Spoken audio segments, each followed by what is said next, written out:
The island of Sodor had many visitors, and the Fat Controller had scheduled more trains.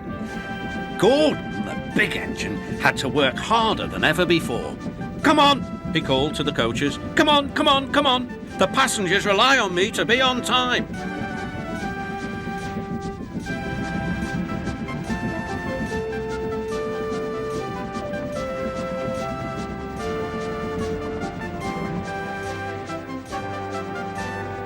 Whenever Gordon finished one journey, it was time for another to begin. "Never mind," he puffed. "I like a good long run to stretch my wheels."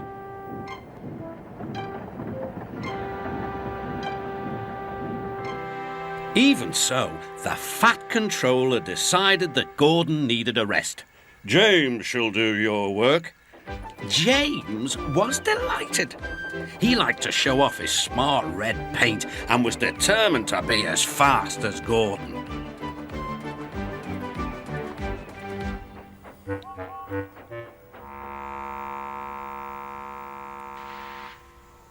"You know, little Toby," he boasted, "I'm an important engine. Everyone knows it. I'm as regular as clockwork, never late, always on time."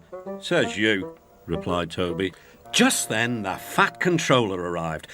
"Your parts are worn, Toby, so you must go to the works to be mended." "Can I take Henrietta, sir?" "No. What would the passengers do without her?" Toby saw Percy by the water tower.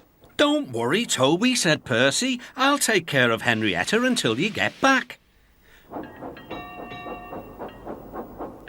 Soon Toby was out on the main line. He clanked as he trundled along. He's a little engine with small wheels. His tanks don't hold much water. He had come a long way and began to feel thirsty. In the distance was a signal.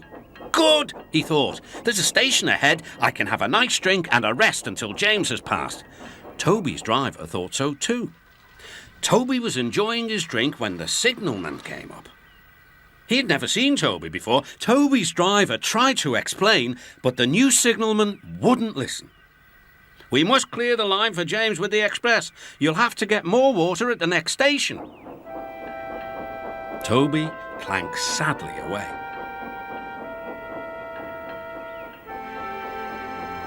Hurrying used a lot of water, and his tanks were soon empty. Poor Toby was out of steam and stranded on the main line. "We must warn James," said the fireman. Then he saw Percy and Henrietta. "Please, take me back to the station. It's an emergency." Henrietta hated leaving Toby. "Never mind," said Percy. "You're taking the fireman to warn James. That's a big help." Henrietta felt much better. James was fuming when he heard the news. "I'm going to be late."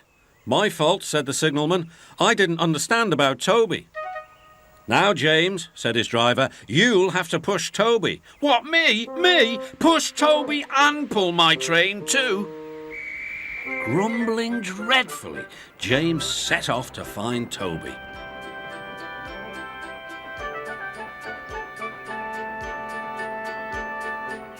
He came up behind Toby and gave him a bump. "Get on, you!"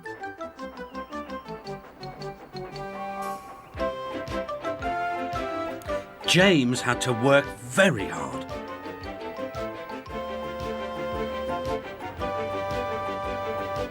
When he reached the workstation, he felt exhausted. Some children were on the platform. "Coo," said one. "The express is late and it's got 2 engines. I think James couldn't pull it on his own, so Toby had to help him." "Never mind, James," whispered Toby. "They're only joking."